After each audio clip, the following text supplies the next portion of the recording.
global warming or climate change is happening. Mankind's efforts aren't helping matters, although they may not be instigating it. But the scientists say they are.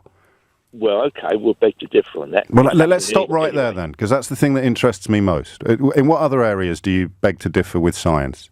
What about when you're ill and you go to the doctors? No, I'm not contradicting science. I mean, climate change is a natural phenomenon. No, but you see, the scientists say it isn't, Mike. So I'm not going to patronise you by asking what your qualifications are, but I'm going to ask where you get your information from.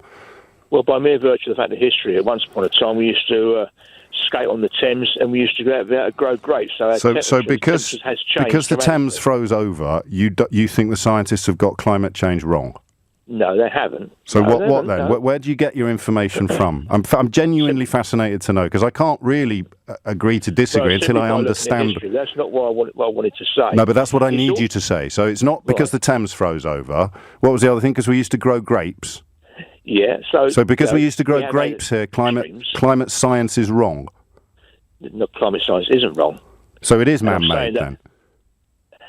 What mankind is doing isn't helping matters. Yes. I wouldn't go as far to say we are actually instigating it. But the science does, you see. And while the science can be wrong, it can only really be superseded by better science. So you could say to me, well, I've studied this, that and the other, and it's a bit like Galileo explaining that the Earth revolves around the sun, not the other way around. The whole world thought he was wrong, but he had a telescope and he could show you that it was true. So where do you get your confidence from that the scientists have got everything wrong?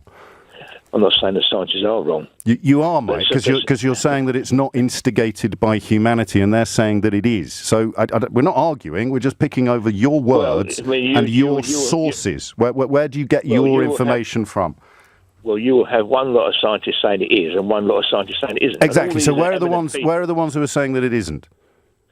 Who's your favourite? I can't name them. Well, how do you know they exist?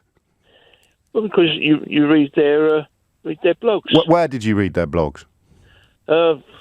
Online in certain papers. And their names?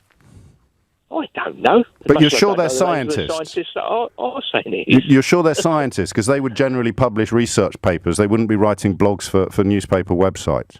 Well, no, but... So if I just said, give me one name of someone that when I say, here's the science... And remember, the question I'm asking is not why don't you believe the scientists, it's what's the worst that could happen if we trusted the experts? And you say, well, hang on, here's another expert. Who would you name? I couldn't. So why are you on the radio? Yeah, but I couldn't even name an expert who's saying it does. But why are you on the radio? Well, the point I'm making is that whatever we try to do, it's got to be a global effort. It's no good, But why do you need to make a global effort if it's not created by humans? It needs to be a global effort. But what do you mean by that? If it's not created by humans, a global effort to do what? I'm saying, I didn't say that. I said it's not necessarily instigated by humans. Yes, so what would a global effort achieve if humans haven't instigated it? If we all pull our weight across the globe, and I'm talking about like China, India, Russia, the big polluters. So you do think that humans create climate change then? We're not helping matters. So we do create it? We're not helping matters. Okay, Mike. Look, before you go, my friend, Happy New Year. Any chance of naming one person who I can read up on who refutes the scientific consensus? No, the next time I'll come on, I'll give you one, all right. And finally, you get your information. I mean, you've mentioned blogs, and you don't need to name anybody. Just sort of one little clue as to where you get your confidence from, because you're on national radio, and I'm grateful for your call, and I love you like a brother. But you're talking about Australia is currently on fire. I'm saying trust the scientists. You're saying don't because of this guy or this site or website or blog. So just can you give us something, one source, one clue? Not at this time, but I will. Okay, Mike. Well, thanks for ringing in. And there it is. And conclusive proof, not necessarily intentionally, that it doesn't matter. Mike is there, paid up, convinced, utterly unable to name any source, not making any Brexit parallels here whatsoever.